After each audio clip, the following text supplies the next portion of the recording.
What's going on, guys? This is Barker, back with another NBA video talking about the NBA, and today I'm talking about what is going on with Demarcus Cousins.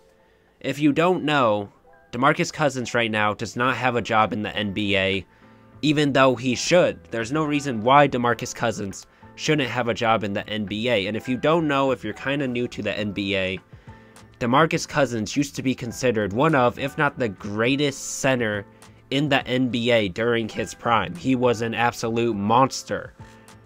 So let me kind of talk about the rise and fall of Demarcus Cousins in the NBA.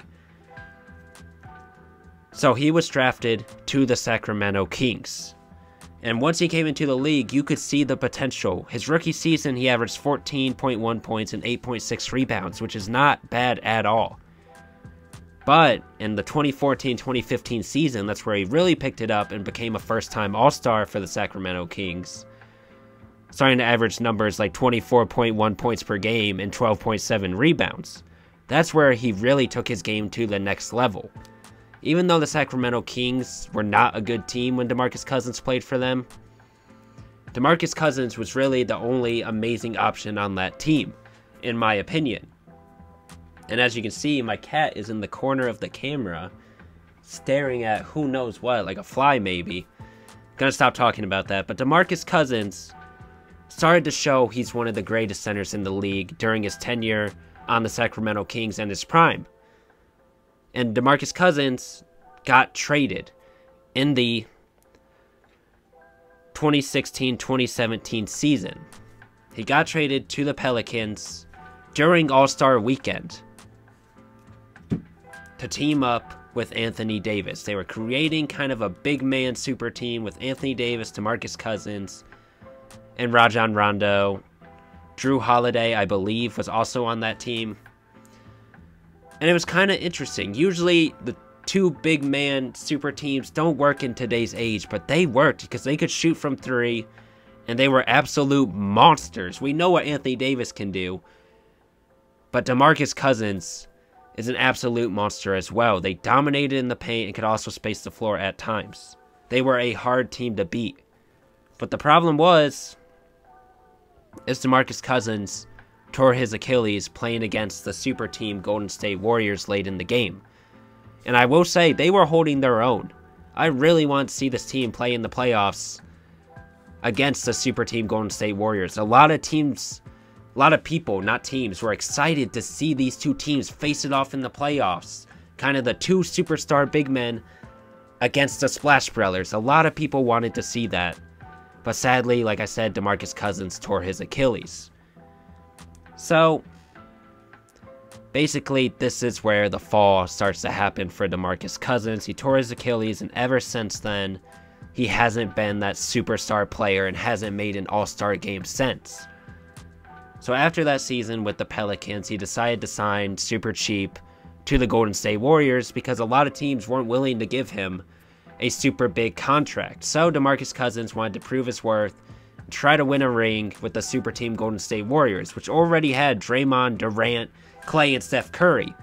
Everyone thought during the offseason this team was going to win 100%. People were sending death threats to DeMarcus Cousins for signing with this team. And then Golden State didn't even win the championship. They lost in the finals against the Toronto Raptors because Durant and Klay Thompson obviously got injured during that series. And DeMarcus Cousins was not the New Orleans Sacramento Kings Cousins. He was off a Achilles injury, DeMarcus Cousins. He didn't play the worst, but a 16.8 rebound DeMarcus Cousins is not what we saw from him on the Pelicans in Sacramento. So basically, Golden State experiment failed with him. So then he signed with the Rockets. That failed because obviously they ended up just going in a full rebuild. Said, screw you, DeMarcus Cousins. And he joined the Clippers. That was his most recent team last season. He played very solid. He didn't get the most minutes. He only averaged 13 minutes per game. But he averaged almost 8 points on amazing shooting splits. And now he has no job. And I have to say, he 100% deserves a job. So I'm going to kind of say two teams that I think should really try to consider signing DeMarcus Cousins This #1 team, I don't know why they wouldn't sign him right now. The Chicago Bulls. Right now, their backup center is Tony Bradley. Tony Bradley is a lot worse than a not at full potential Demarcus Cousins, in my opinion. Plus, Demarcus can space the floor. And then with the Indiana Pacers, I also think they should try to consider signing Demarcus Cousins because their backup center is Goga Bitadze. Goga Bitadze has not proven to be a playoff backup center. Yes, he's young. Yes, he has a high ceiling, but he's not a playoff backup center. Let me know what you guys think about Demarcus Cousins. Should a team try to sign him? Most likely, if a top contending team loses their center and he gets injured, most likely he's gonna end up getting a job nearer to the end of the season. But right now, I think he still deserves a job. Let me know in the comments. Like the video if you enjoyed. Subscribe if you're new. I make NBA videos all the time, and I'm not stopping anytime soon. Road to 300. Peace.